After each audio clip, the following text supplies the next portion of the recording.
Hello, everybody, and welcome to Geopolitical Trends, where truth matters. Excited to be with you as always. The last time the United States ignored the warning, 58,000 soldiers came home in body bags. Now we have, once again, military expert people with credibility, with expertise, with knowledge, are saying we are about to make the same deadly mistake. Except this time around, Iran has already mined the beaches, trained a million fighters, and is waiting for us to land. The clock runs out on April 6th. That's when the deadline is supposed to be.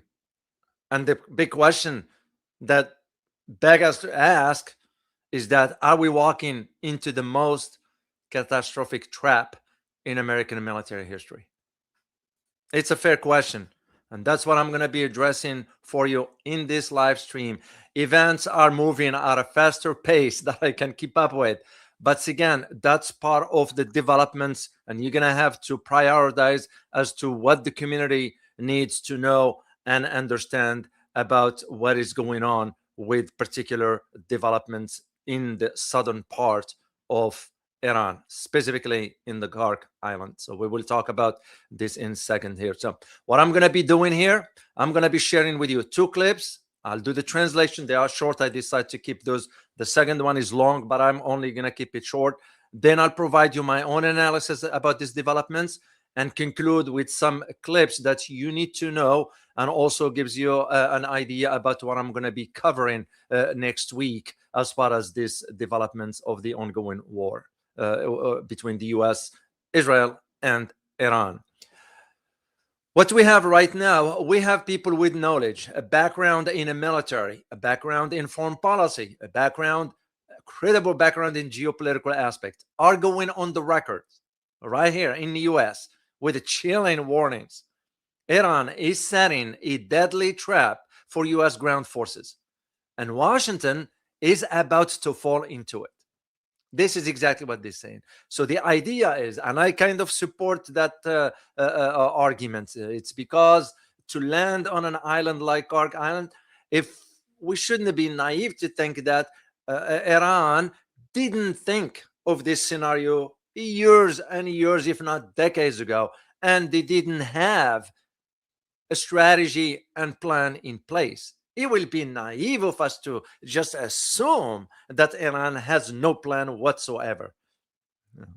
Because what we have right now, we have already about 50,000 troops already in the Gulf area, spreading between Qatar, Bahrain, Kuwait, United Arab Emirates, Saudi Arabia, even Jordan. Which, speaking of Jordan, one of the Patriot missile systems has been hit on the Jordanian soil by a drone from Iran. Even Jordan is playing a role into all this, which, by the way, found out last night they are reaching out to Israel for support. Yeah, Jordan, a Muslim country. So I'll let you think about that one. And when you have about, as I mentioned earlier, 50,000 troops in the Gulf, two warships closing in, and at the same time, Iran is mobilizing 1 million fighters. So it becomes the logical question. The question isn't whether a war is coming, an open one on the ground. The question is, does anyone in Washington know how it's going to end? And that is exactly what most of policymakers, I won't even call them policymakers, because those people are just doing the bidding for now. We are in a war that ain't our war to begin with. Let's just put this on the record. So let me play the first clip, and I'm gonna do the translation for you. As I said, it's very, very short, not too short, but I made sure to cover exactly what you need to know. So let's take a listen to it, please. But first, I want to give credit to a Television Al Arabi, or the Arabic TV. That's the clip from their network. All right, let's take a listen, please. مواطن إيراني نظموا للقتال البري في ظل تزايد التوقعات باحتمال تنفيذ الولايات المتحدة الأمريكية عملية عسكرية برية جنوبي إيران. ذلك ما أفادت به وكالة تسنيم الإيرانية نقلا. More than 1 million Iranian citizens have mobilized for ground combat amidst growing expectations that the United States may launch a ground military operation in southern Iran. This was reported by Iran's Tasnim news agency, citing an informed military source. عن مصدر عسكري مطلع. في سياق متصل، قال قائد القوات البرية في الجيش الإيراني العميد علي جهان شاهي في تصريحات أوردتها وكالة إسنا الإيرانية إن الحرب البرية ستكون أكثر خطورة وكلفة على من وصفه بالعدو الذي رصدت كافة تحركاته على الحدود استعدادا لكافة السيناريوهات وفق قوله. In a related context, Brigadier General Ali Shahanshahi, commander of the Iranian Army's ground forces, stated in remarks carried by Iran's ISNA news agency that a ground war will prove far more dangerous and costly for what he termed the enemy. He noted that all of the enemy's movements along the borders have been closely monitored, ensuring readiness for every conceivable scenario. تأكيدات المسؤولين العسكريين الإيرانيين المتعلقة بالاستعداد لسيناريو التدخل البري الأمريكي تزامنت مع تسريبات لوسائل إعلام أمريكية وإسرائيلية باحتمالية إقدام واشنطن على هذه الخطوة. فقد نقل موقع أكسيوس الأمريكي عن مسؤولين أمريكيين ومصدرين مطلعين قولهم إن وزارة الحرب الأمريكية بصدد وضع خطط عسكرية لتوجيه ما وصف بالضربة القاضية لإيران، قد تشمل استخدام قوات برية وشن ضربات جوية مكثفة. These assurances from Iranian military officials regarding preparation for a U.S. ground intervention scenario coincided with leaks to American and Israeli media outlets suggesting that Washington might indeed take such a step. Specifically, the U.S. news site Axios reported, citing American officials and two informed sources, that the Department of Defense is currently formulating military plans to deliver what was described as a knockout blow to Iran. This could potentially involve the deployment of ground forces and the execution of intensive air strikes. مصادر أكسيوس تحدثت في خضم ذلك عن سيناريوهات عدة أبرزها اجتياح جزيرة خرج الغنية بالنفط أو فرض حصار عليها، وكذلك اجتياح جزيرة لارك التي تحكم إيران من خلالها قبضتها على مضيق هرمز وفق المصادر. Amidst these developments, Axios sources outlined several potential scenarios, most notably an invasion of Kharg Island or Kharg Island, which is rich in oil, or the imposition of a naval blockade upon it. Another scenario involves an invasion of Larak Island, through which Iran maintains its strategic control over the Strait of Hormuz, according to these sources. هذا فضلا عن السيطرة على جزر طنب الصغرى والكبرى وأبو موسى المتنازع عليها بين إيران ودولة الإمارات العربية المتحدة، في حين يكمن السيناريو الآخر بشن عملية برية للسيطرة على اليورانيوم الإيراني المخصب. Furthermore, plans reportedly include seizing control of the Greater Tanab, Lesser Tanab, and Abu Musa Islands, territories currently disputed between Iran and the United Arab Emirates. A distinct scenario involves launching a ground operation specifically aimed at seizing control of Iran's stockpile of enriched uranium.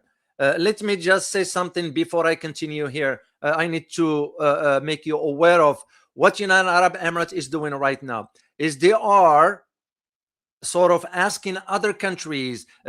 United Arab Emirates wants to lead. Here is what they want to do. That's how crazy they are. They want to lead a force to forcefully open the Strait of Hormuz. This is what United Arab Emirates is doing, which makes you ask the question, who is United Arab Emirates is doing this on behalf to? Is it doing it on behalf of the GCC, the Gulf Cooperation Council? No. Is it doing it on behalf of the other Muslim countries? No. Is it doing it on behalf of other Arab countries? No. They're doing it on behalf of Israel. And if it is the case, why would United Arab Emirates, okay, if they have issues with Iran regarding Abu Musa Island and Tanab Island, why aren't they talking to Iran about this island instead of focusing about the Strait of Hormuz? And that right there tells you the story about who's really doing the beating for whom. This is exactly for us, Americans. Who are we fighting for? We're not fighting for the US, we're fighting for Israel. And that's, I just want you to be aware of this particular aspect here. Let's continue our conversation here, or listening to the video rather. في إطار الحديث عن جزيرة خرج، نقلت صحيفة جيروزاليم بوست الإسرائيلية عن مصادر قولها إن واشنطن سرعت وتيرة نشر قواتها بالمنطقة في إطار استعدادات لتنفيذ عملية إنزال محتملة في الجزيرة. بالتوازي مع ذلك، نقلت شبكة CNN الأمريكية عما وصفتها بمصادر مطلعة على تقارير الاستخبارات الأمريكية قولها إن إيران نصبت خلال الأسابيع الأخيرة كمائن، ونقلت مزيدا من الجنود والدفاعات الجوية إلى الجزيرة استعدادا لعملية أمريكية محتملة. In the context of Kharg Island, Israel's Jerusalem Post, the newspaper, cited sources as stating that Washington has accelerated the pace of its troops' developments in the region as part of preparations to execute a potential amphibious landing operation on the island. Concurrently, the U.S. network, CNN, reported sources privy to the U.S. intelligence reports stated that over recent weeks, Iran has established ambushes and deployed additional troops and air defenses to the islands in preparation for a potential U.S. military operation. استعدادات طهران لاحتمالية تنفيذ الولايات المتحدة مغامرة برية كبيرة ضد البلاد تعززها وفق مسؤولين إيرانيين وقائع عدة، آخرها إعلان وزارة الحرب الأمريكية قرب وصول 1000 جندي على الأقل من الفرقة 82 المحمولة جوا إلى المنطقة. تضاف إلى ذلك توقعات بوصول آلاف من جنود مشاة البحرية الأمريكية مع انقضاء المهلة التي منحها الرئيس الأمريكي دونالد ترامب لإيران لفتح مضيق هرمز. According to the Iranian officials, Tehran preparations for the possibility of a major U.S. ground offensive against the country are bolstered by several factors. The most recent of this is the U.S. Department of Defense announcements regarding the imminent arrival of at least 1,000 troops from an airborne division to the region. In addition, there are expectations that thousands of U.S. Marines will arrive as the deadline given by U.S. President Trump to Iran to open the Strait of Hormuz expires. Now, all of this is again where you think about in terms of where this is going. The idea is that we are not thinking through this. The U.S. there is no way, common sense. You don't have to be a military expert. Common sense suggests that Iran has prepared for this scenario from way back. That just and if we think that we're gonna just get in and control the island, we haven't learned anything from Vietnam. We haven't learned anything from Afghanistan. We haven't learned anything from Iraq. It's just common sense. And this is again where you see this problematic of how the U.S. thinks in terms of flexing the military muscles, if I may use the term, and thinking, oh, this is gonna do it. This is what's gonna work. Not necessarily. And this is again one of the ideas that we have failed to understand regarding these aspects. So what I'm going to do here, I'm going to play another clip. I'm not going to play it in its entirety, just the first, I think, 5 minutes or so. Then I'll go into my own analysis about this particular aspect and provide you a conclusion for this live stream. So let's take a listen, please. And for this particular video here, I give the same credit to the outlet that translates this one here. So let's take a listen, please. أعلن الحرس الثوري استهداف مراكز قيادة عسكرية إسرائيلية وصناعات مرتبطة ببنى تحتية نووية في البحر الميت وقواعد ومرابض طائرات أمريكية في المنطقة خلال الموجة 82 من عملية الوعد الصادق 4. وقال الحرس الثوري الإيراني إن هجماته بالمسيرات والصواريخ المتطورة ومتعددة الرؤوس طالت كريات شمونة وحيفا شمال وجنوب تل أبيب ووسطها، ودمرت رادار باتريوت ومرابض لطائرات التجسس في قاعدة الشيخ عيسى وقاعدة علي السالم. The IRGC announced that during the eerie second wave of Operation True Promise 4, it targeted Israeli military command centers, industries linked to nuclear infrastructure near the Dead Sea, and U.S. bases and aircraft hangars in the region. The IRGC further stated that its attacks, utilizing drones and advanced multi-warhead missiles, struck Khirat Shimona, Haifa, areas north and south of Tel Aviv and central Tel Aviv. These strikes reportedly destroyed a Patriot radar system as well as hangars for reconnaissance aircraft at the Sheikh Isa and Ali As-Salim bases. إلى ذلك نقلت وكالة تصنيم عن مصدر عسكري إيراني قوله إن أكثر من 1,000,000 مقاتل تم تجهيزهم للمعركة البرية مع الولايات المتحدة. وفي الأثناء أفادت وسائل إعلام إيرانية بسماع دوي انفجارات في العاصمة طهران مع تفعيل الدفاعات الجوية للتصدي لأهداف معادية.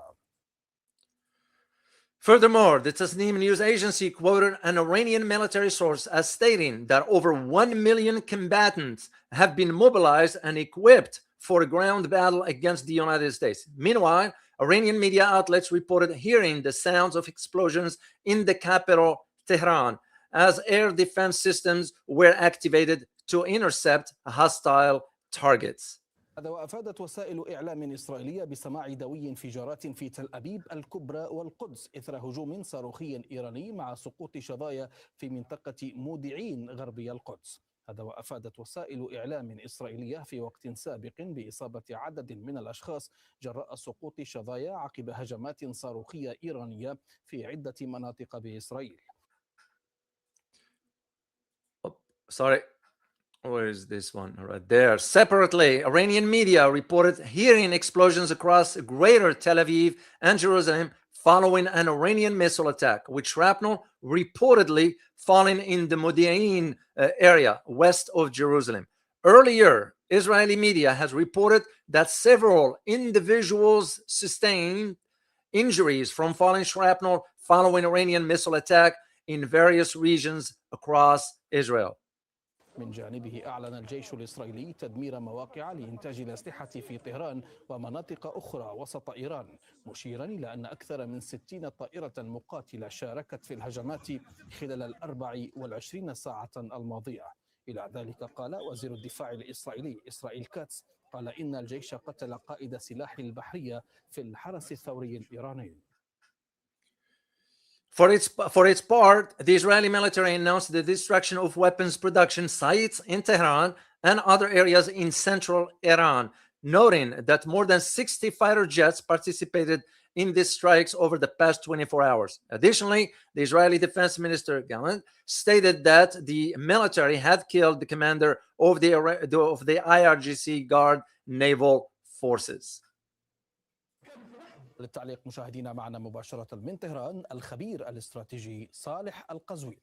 كيف تقرأ الردود الإيرانية على المطالب الأمريكية التي أو ورقة البنود 15 التي تقول واشنطن بأنه تم تمريرها للجانب الإيراني عبر باكستان؟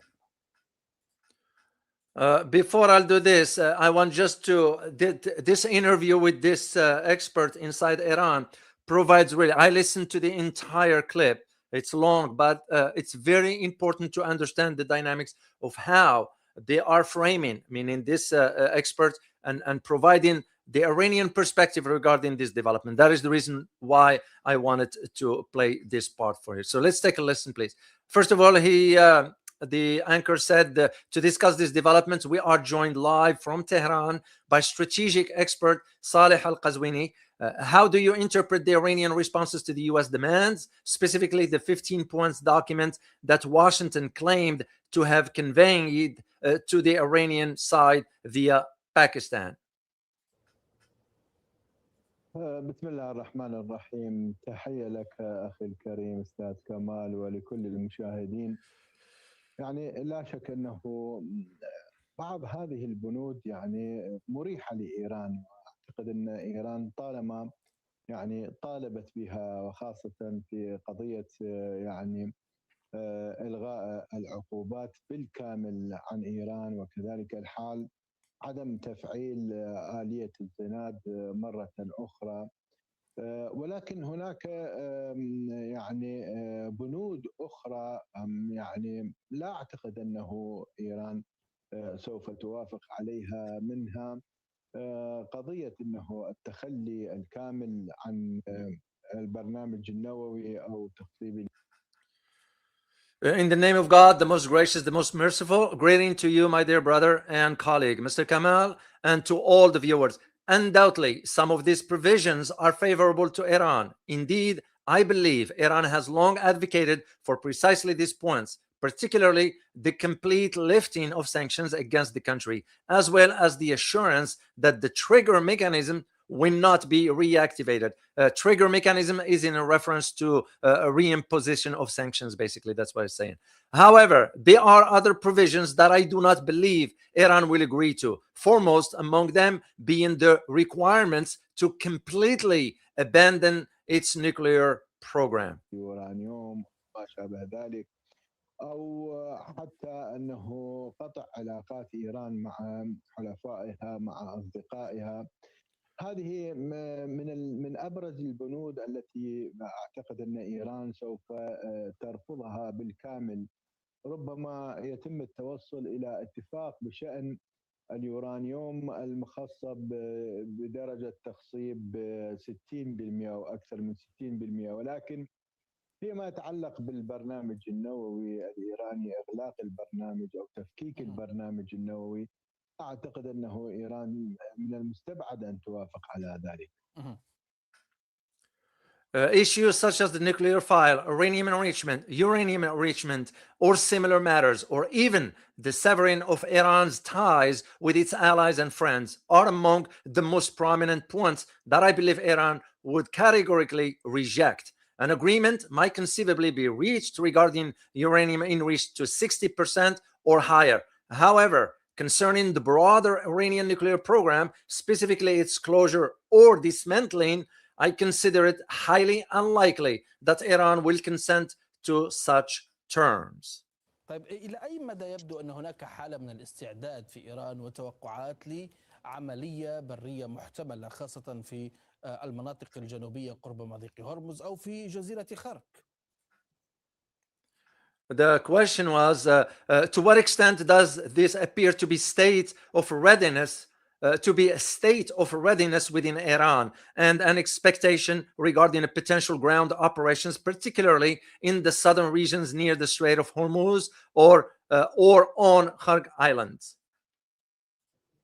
يعني مع تصريحات ترامب قبل تقريبا ساعتين أو أكثر، لا يبدو أنه هو عازم على ذلك. يعني لا أدري إن كنتم قد تابعتم تلك التصريحات عندما قال دعوناهم إلى، يعني يقصد الأوروبيين الناتو وغيره، أنه تعالوا نشارك في عملية فتح المضيق، ولكن تخلوا عن ذلك، رفضوا ذلك. وبالتالي لا يهمنا إن كان المضيق مغلق أو مفتوح، ونحن ننتج النفط بمقدار ما تنتجه السعودية وروسيا. Given President Trump's statements from just a short while ago, roughly 2 hours back, or perhaps longer, it does not appear that he is intent on pursuing such a course of action. I am not sure if you caught those remarks in which he essentially said, referring to the Europeans, NATO, and others, this is what Trump said: come, let us participate together in an operation to reopen the straits, end of quote. However, they backed out, they refused. Consequently, he implied, quote, it makes no difference to us whether the strait remains closed or open, as we are currently producing oil in quantities equal to those of Saudi Arabia and Russia, end of quote. هذا يدل على ماذا؟ إن كان الرجل صادق وإن كان لا يصدق، يعني نشك أنه يصدق الرجل. إن كان صادقا ولا يريد يعني تضليل الإيرانيين من هذه التصريحات، فإنها تدل على أنه خلص يعني تخلى. كما أن هناك يعني انشقاق كبير بين السياسيين الأمريكيين. يوم أمس الكونغرس اجتمع مع قيادات في البنتاغون والمخابرات الأمريكية لبحث هذه المسألة. يبدو أن هناك خلاف كبير، يعني حتى الجمهوريين أيضا لا يتفقون مع قضية. What does this signify? The question. The answer: whether the man is being truthful, meaning Trump, or conversely, if he is being truthful and we have reasons to doubt his veracity, and if he is indeed being honest, and it's not merely attempting to mislead the Iranians with these statements. It suggests that he, meaning Trump, has in effect abandoned the idea. Furthermore, there appears to be a significant rift among American politicians. Just yesterday, Congress convened with senior officials from the Pentagon and U.S. intelligence agencies to deliberate on this very issue. It seems there is substantial disagreement, even among Republicans who do not appear to be in accord regarding this matter. So I'm going to stop right here for this because it's long, but I just want to give you an idea of where he touches on some key points, which, by the way, I intend to address for you the beginning of next week. I just confirmed a few things. One of them has to do with Saudi Arabia. Saudi Arabia now is pushing for the United States to keep going regarding the war. Why is this, you may ask? Because there is a summit, there is a meeting right now in Florida, an investment meeting from Trump with some Saudis entities. So you can just put the two and two together and figure out why the Saudis are pushing for this. But the Saudis are also concerned because there are other issues domestically that they are now so concerned about. And I will disclose or read to you an excerpt from my book that I wrote about Saudis back then, which is now seems to be coming to the surface. So this is exactly where I wanted to highlight to you these aspects of this development. If the truth matters to you, hit like, subscribe, and tap that bell. No spin, no agenda, just the stories they don't want you to know. So don't watch from the sideline. Be part of the movement. Your support keeps the truth alive. Thank you very much. Indeed. Next week, as I said, I'm going to be sharing with you an interview that was conducted with a nuclear physicist. His name is Dr. Hadi Dalul. I'm aware of his background. Usually, as I said, when you work in Washington, you tend to really keep an eye on who's who around the world. But he brought up some really, really interesting aspect, especially when it comes down to the land invasion blueprint, which means what? Iran has already put a plan in place regarding this scenario. And this is exactly where this nuclear scientist, because he was working on a nuclear program, he reveals the true location of the nuclear bomb. That, to me, was wow. And this is why you're seeing now there's a conversation inside Tehran. And by the way, I am going to be reaching out to Professor Morandi Mohammed Morandi, and I extend him an invitation next week, and I'm going to address this particular topic with him. We're talking about the 200, to my knowledge, based on confirmed sources, 200 kilometers. Okay, that's where the secret location of this particular deterrence, I'm going to just use the term deterrence for now, 200 kilometers from where the trap Iran has placed regarding the American troops, where they're going to be.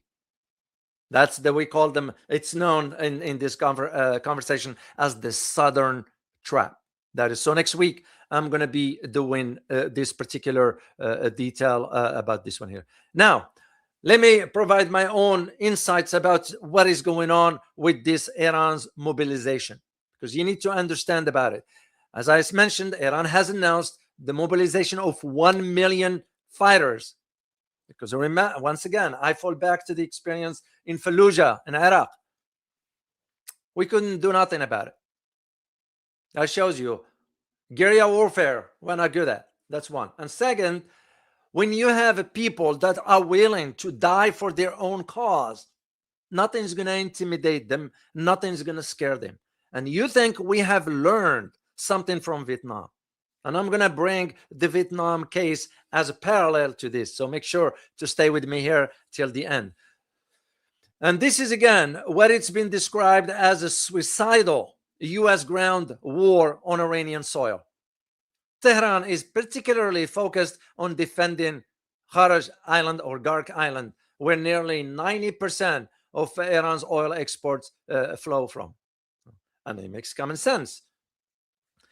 And this is why, even been disclosed by Iranian media sources, and this according to military sources within the IRGC.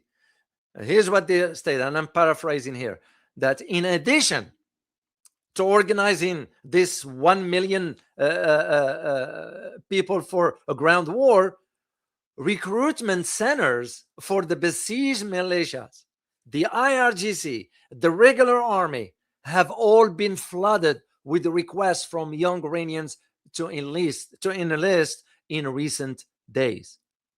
This is what's been disclosed, and this is not from the Iranian news, like an article inside Iran.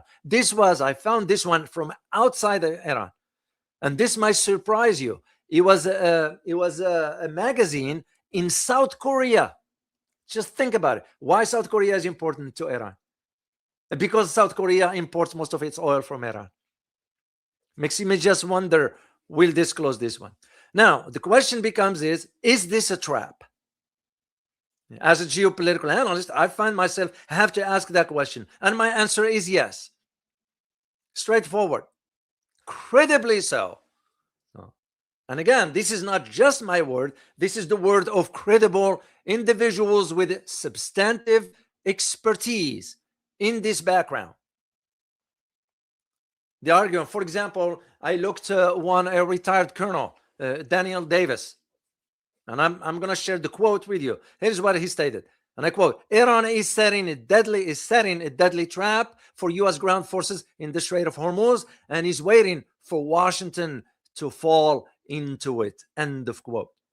Once again, this one wasn't disclosed by the Washington Post or the New York Times. This was disclosed by Pravda here in the U.S.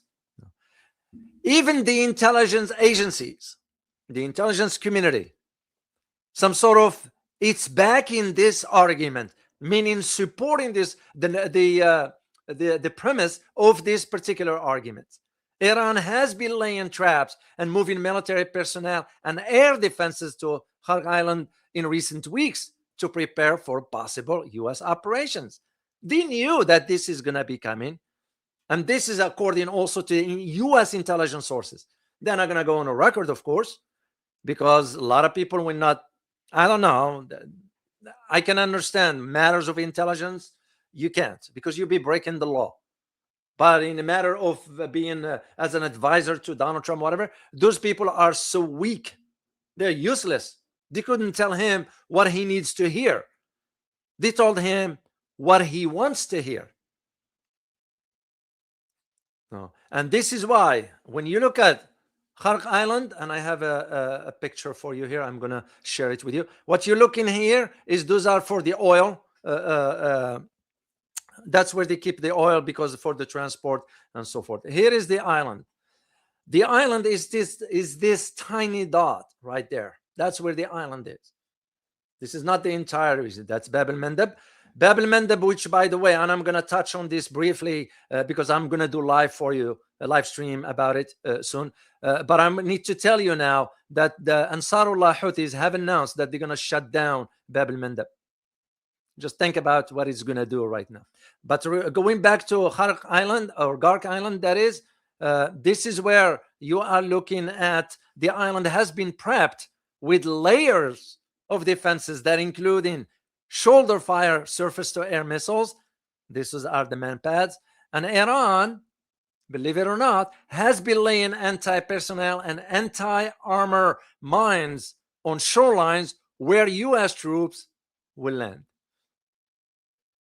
I mean, to me, for the president to be sending those young soldiers to their death, send your kid.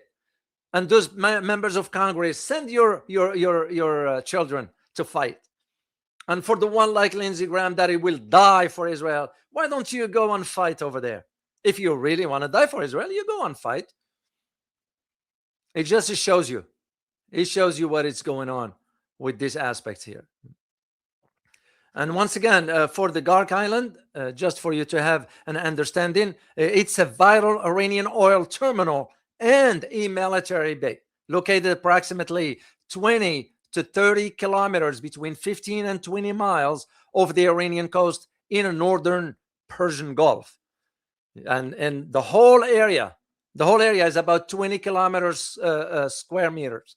Rocky Island near Bushehr province. It acts as a primary export hub for 90 to 94% of Iran's crude oil, featuring extensive pipeline, storage facilities. That's what you are looking there, storage facilities, and deep water berth for super tankers. That is exactly why it's important. And we know what we're getting into here. So, even Trump's own allies question whether seizing the island is even worth it. And the reason for why they're bringing this up, because taking control of Kharg Island will not resolve the core problem. Because the core problem is that no matter what, Iran will always have a strong hold on the Strait of Hormuz and global energy market. That is the bottom line. This is why United Arab Emirates is saying, well, we're going to ask all the countries to come open the Strait of Hormuz forcefully. Like I said earlier, why don't you talk to Iran about Abu Musa Island? Since there is a territorial dispute of it, why would you concern yourself with the Strait of Hormuz? Because, simple as that, United Arab Emirates is not doing this for itself or the GCC or the Arab or the Muslim countries, is doing it for Israel. Simple as that. And this is where you think about the military buildup now. We're looking at 2 U.S. Navy amphibious assault ships. You're looking at the USS Tripoli, which is, and also the USS Boxer, which is that small type of aircraft carriers, are currently heading towards the region. And of course, you add the thousands of soldiers from the 82nd Airborne Division are en route. So what we're looking at, approximately, because US has already about 50,000 soldiers deployed in the Gulf. And where are they in the Gulf? They are in the countries where Iran has been targeting US bases. That is where the problem for those countries. And all Iran is saying, ask the US to leave. We won't target those locations because those bases, those countries have no sovereignty over those. So basically, when you look at the combined deployments from the US perspective, the Marine Expeditionary Units and Army forces, you'll be looking at about between, give or take, 6,000 to 8,000 US ground troops. And those are already in close proximity to Iran. Now, Iran is mobilizing 1 million people. Yeah, the math. Just think about what happened in Iraq, in Fallujah specifically. Even though Trump has said, "Oh, I don't plan on having boots on the ground," while at the same time saying, "Oh, I don't rule that out." Which is which, Mr. President? You seems to contradict yourself. You don't know what you're saying. And that's also bring to forth the mental state of Mr. Trump. Is he thinking logically and pragmatically? And when you hear statements like this, "Oh, I'm not gonna put the boots on the ground. Oh, I don't rule that out," that gives you an idea right there about the level of the judgment, if there is any judgment exist for such an individual. On the other hand, you have now the diplomatic side that is closed. And as a matter of fact, members of the parliament inside Iran today, this morning, I found out they are already talking about, you know what? We need to pull out of the NPT. Remember the non-proliferation treaty that Iran signed? And you all remember about 4 or 6 months ago, I've been arguing this point by saying Iran can do all whatever. Till they pull out of the NPT, it's not going to be taken seriously. Now there is a conversation inside Iran's parliament, and I hope to get Professor Mohammad Morandi next week, and I will address with him this particular aspect. But at the same time, should this move forward, which I foresee that the possibility of it, that is only the last step to moving forward with the nuclear device. And once Iran declares itself as a nuclear power, the game is over for Israel and the US for that matter, and the Gulf states and whatever else. So, because here's the harsh truth that I need you to know about those Muslim countries in the Gulf. Do you know that behind the scenes, the Gulf states are privately urging Trump to put troops on the ground? Especially United Arab Emirates. Qatar, give or take. Bahrain, give or take. But Bahrain also has the Fifth Fleet, so it's no exception. And at the same time, they, meaning those Gulf states, to be fair, they are also warning Trump about the high American casualties, let alone the strong Iranian response against the Gulf states. This is why, and I'm going to share, I think I'm next week, not now, next week, I think I'm going to be talking about the retaliation that Iran has just announced for Israel attacking Iran's nuclear power plants. So the bottom line to all this, what I need you to understand, because I don't want to overwhelm information here because there's so much to cover here, but I want to keep it concise and clear for you. The bottom line is this: the situation, in my opinion, has many hallmarks of a deliberate strategy by Iran to draw in the US into costly urban and island warfare. That is my assumption. That is my conclusion to this. Because again, I fall back to what took place in Fallujah. I fall back to what took place in Afghanistan. And it was these similar tactics that has drained the American, because we're not trained for this. Let me just say it's straightforward. And the other reason is that the terrain, especially now regarding the Iran front, the terrain that historically favors defenders in this case. Yeah. The question whether the US takes the bait on decisions likely to be made in the coming days, because we have only till April 6th. That's when we're going to find out. And like I mentioned earlier, I'm going to draw for you a comparison, the striking parallel to Vietnam. What's going on in Iran? What's going to be happening should this move forward? You know, and the first thing that comes to mind, what is it? There is no clear definition of victory. The US will do this and still will not be able to say we come out of this victorious, because you can fake victory. Remember, the last time Donald Trump faked a deal What was Iran's response? They fired at Tel Aviv. It's almost feel like this is how Iran is negotiating now. Because once again, Washington is fighting a powerful regional player here. And if fighting this powerful regional player without a clear objective, without a strategy, no, not let alone without an exit strategy to begin with. And there is no even defined theory of victory. What are you going to be saying? To lying to American people? Even though American people are oblivious, they are ignorant. Sorry to say this about my fellow citizens. I'm not generalizing, but I'm stating the facts. Because voting for somebody like Trump is what got us into this to begin with. And by the way, the other party is no better. They both corrupted. Anyway, the bottom line is what you're looking at the result of this trap that that the U.S. is walking into, is that the result is a different kind of quagmire, but a quagmire nonetheless, similar to what took place in Vietnam.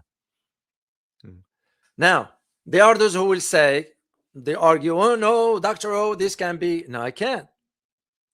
It can't. Because here's what I'm going to tell you.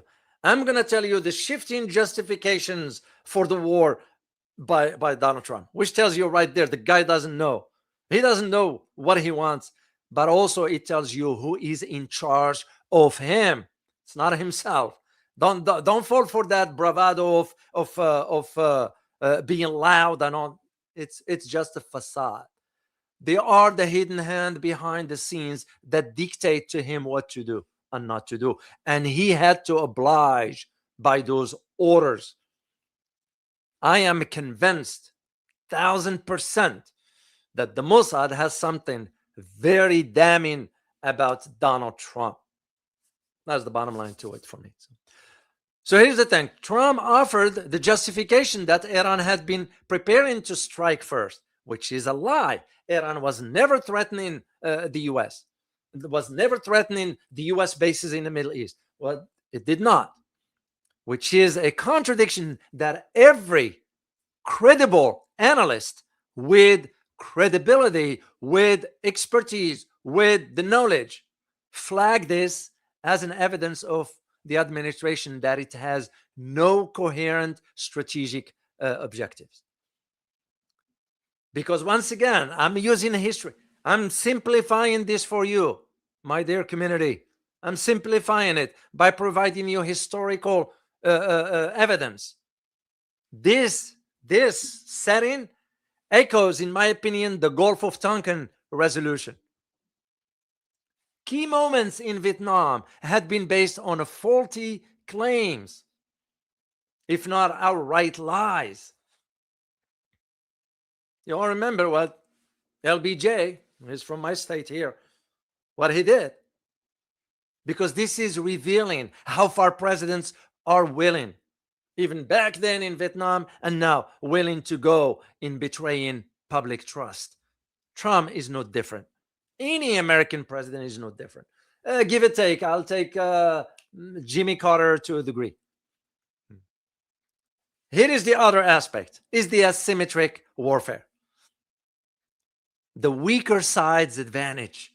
Remember that. The terrain. Remember the strategy that Iranian had planned for decades ago? And like I mentioned earlier, the retired colonel,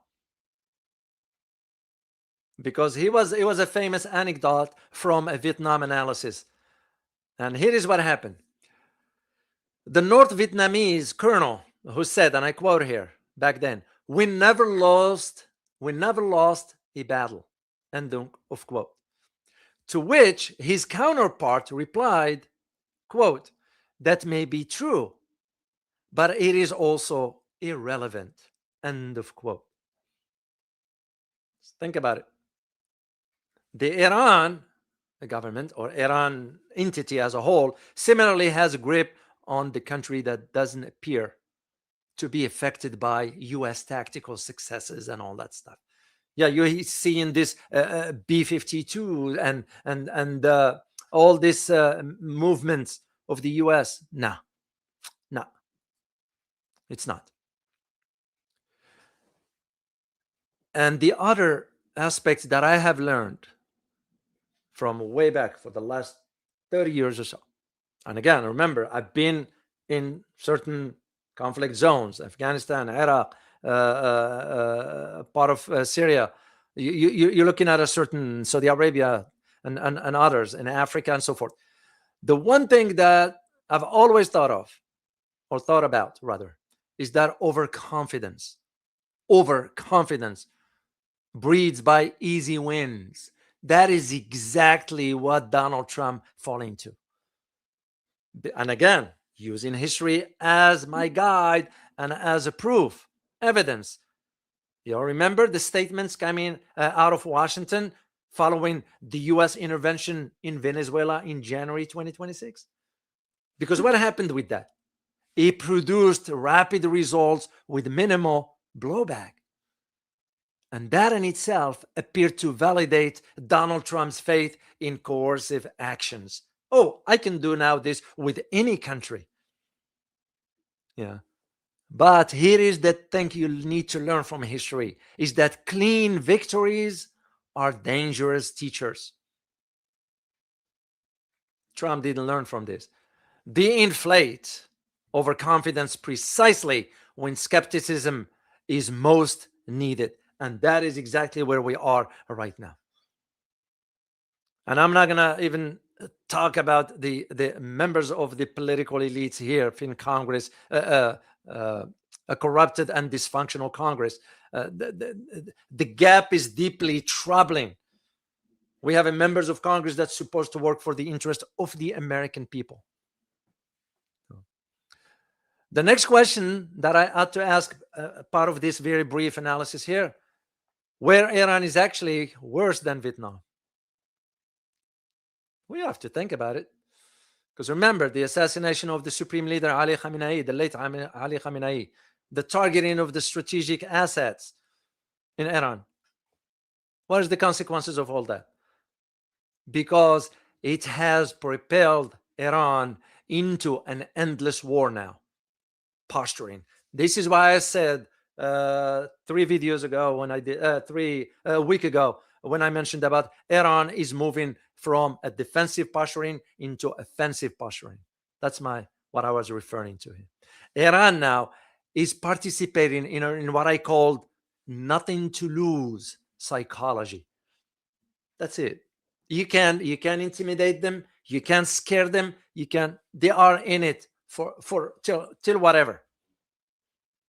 And that is what's rendering Iran now fearless and transforming it into a force more dangerous than Vietnam ever was. And once again, if we only learned from a history about the Persian Empire,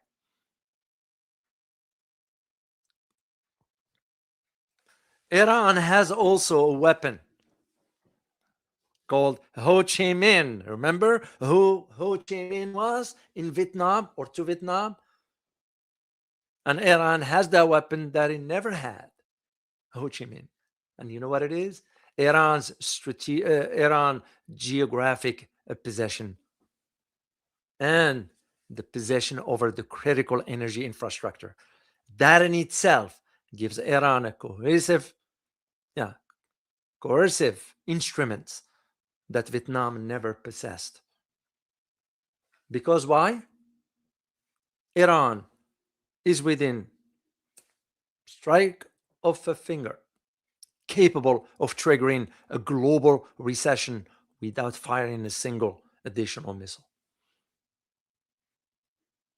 This is again the short-sightedness of Donald Trump. But Donald Trump is the whole administration, but he's the president. So the blame falls on him. I don't care about others, but also it tells you who he's not in charge. He is not in charge. That is again where the difference is.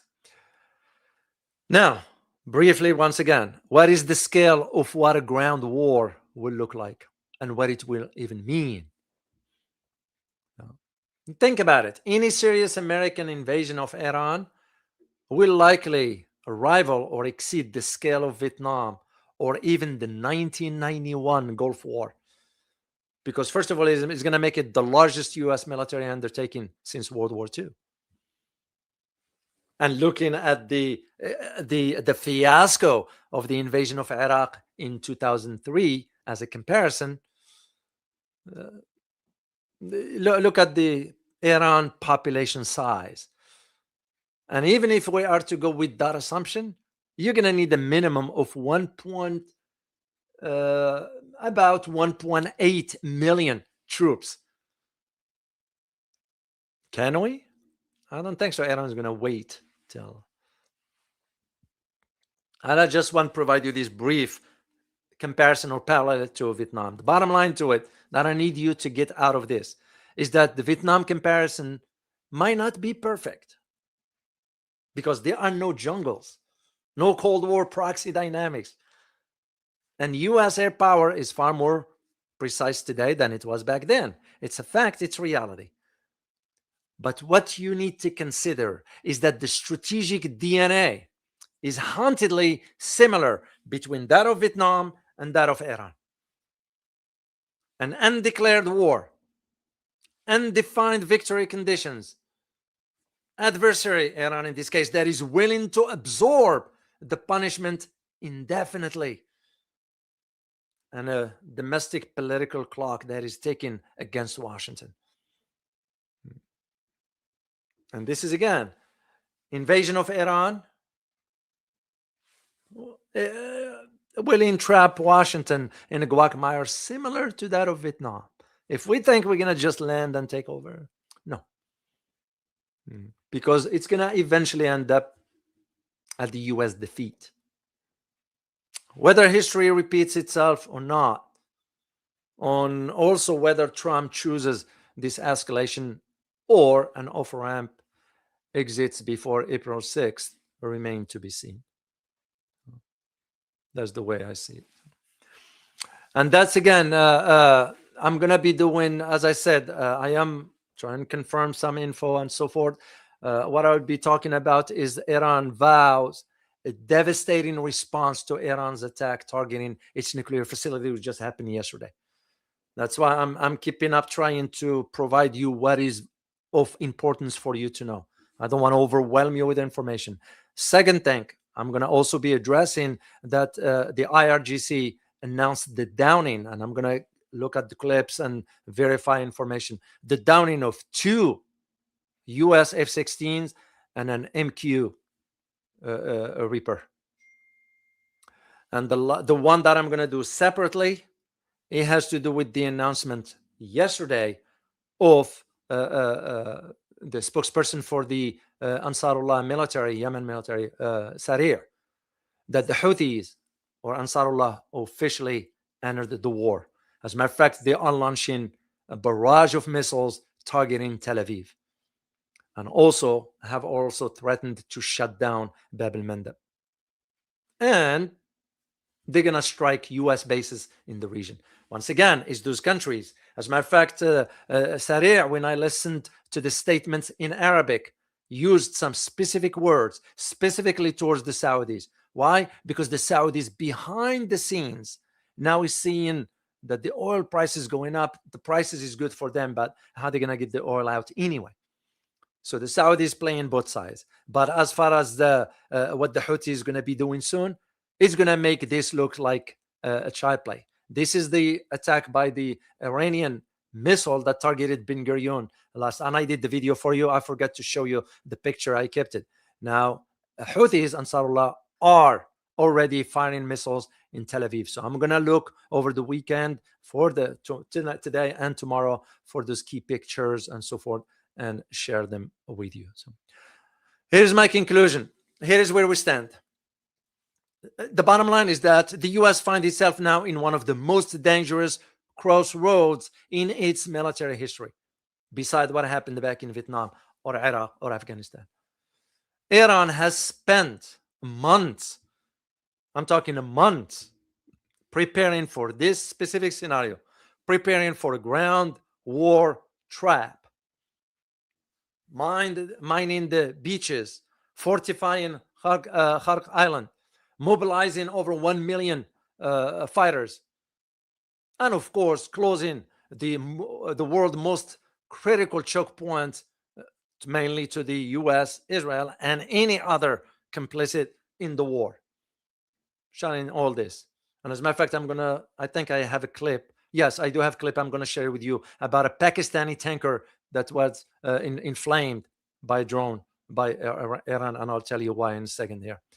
At the same time, Washington has now deployed 50,000 troops, 2 amphibious assault ships, and the 82nd Airborne, without, here is the key, without a clear victory conditions, without an exit strategy, without an answer to the single most fundamental question of the year. How does it plan to end this war? And that in itself leads us, how does it end? Because it's a logical question to ask. The Vietnam parallel isn't just poetic, if I may use the term. I just want to provide you something of evidence, especially to those who are long enough here. You're old enough to know, remember, the younger generation might not know much about it. But at the same time, is the strategic warning that was written in blood. That is the reason why I wanted to bring this. Nobody wants to talk about a horrible part of history, but sometimes we're going to have to bring the uncomfortable, place it on the table for conversation. Yeah. Even though, by some accounts, the US has won every major battle in Vietnam and still lost the war. Why? It's because the enemy, it's not enemy, in this case, Vietnam, was fighting for survival on their own soil. But America and the US was fighting for an abstraction thousands of miles away from home. Sound familiar? So Iran today is maybe that same adversary that was deeply wounded, cornered, and dangerous precisely because they have nothing left to lose. Yeah, a nation that is so proud of its history and will never, as long as I'm alive, I don't think so will ever happen, will never, ever surrender. It will bleed till America leaves. That's the way I see it. So I'll be keeping an eye open on this April 6th deadline, because April 6th ain't just another day on the calendar, by the way. It may be the moment history records. This is where history is going to record as the fork, the split in the road. The day America either found a diplomatic off-ramp or stepped into the most costly, most consequential, and yes, most avoidable quagmire since the jungles in the Southeast Asia. That is the way I see it. Let me play a clip for you as promised quickly here, because I want you to see what happened with the Pakistani tanker. There is a reason to why. I'm going to share this one. Hold on a second here. And thank you for staying all the way to the end with me here. I truly, truly appreciate you. By the way, I saw some of you from Spain, some of you from South Africa, some of you from Barbados. So good to see you here. All right, let me just play this one here. Hold on, let me.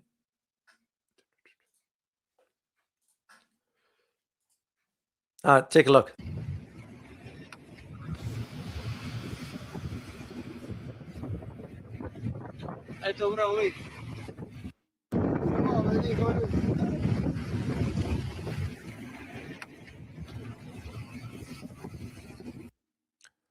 So what you're looking at? You're looking at the Pakistani flag oil tanker was destroyed by Iranian missiles a few hours earlier while crossing the Strait of Hormuz.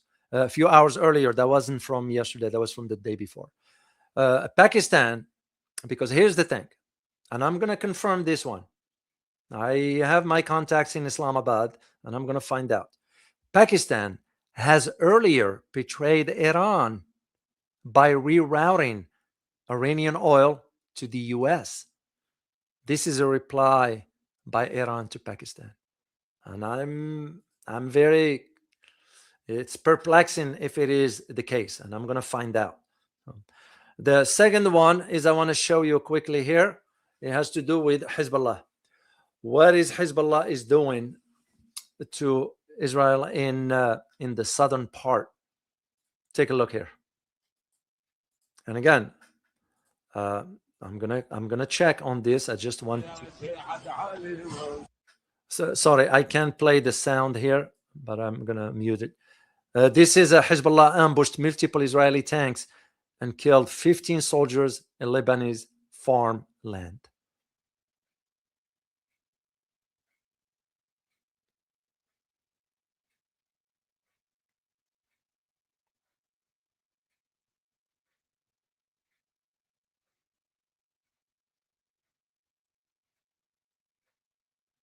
Okay, I just want to do this quickly here. So the idea that Hezbollah is weak, it is not.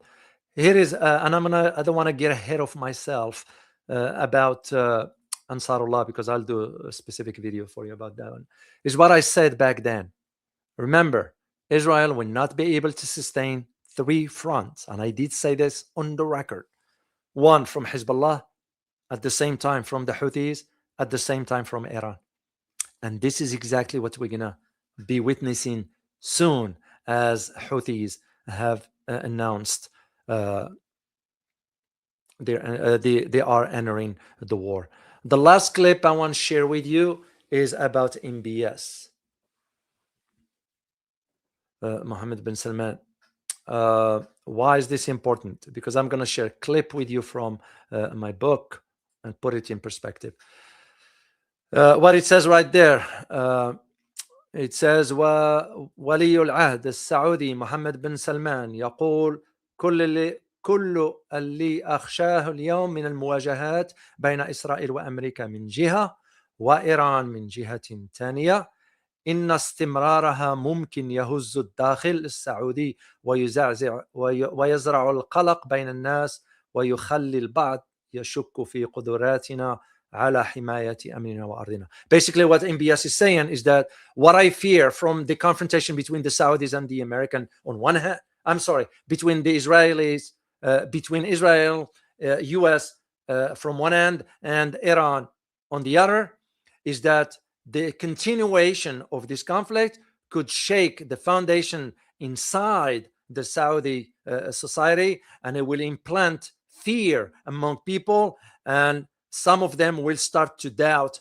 our ability to protect the security and the safety of the country. That is what basically MBS was saying.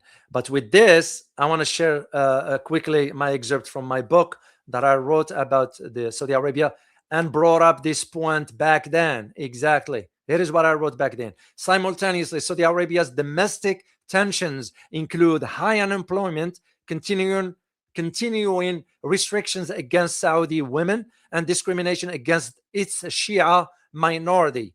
The KSA's ongoing relegation to second-class subjects of Shia in its eastern province creates ill will. Add to that a rebellion of unemployed, disgruntled Saudi youth in Riyadh, Jeddah, Dammam, or Qatif, and one may wake up to a country in chaos.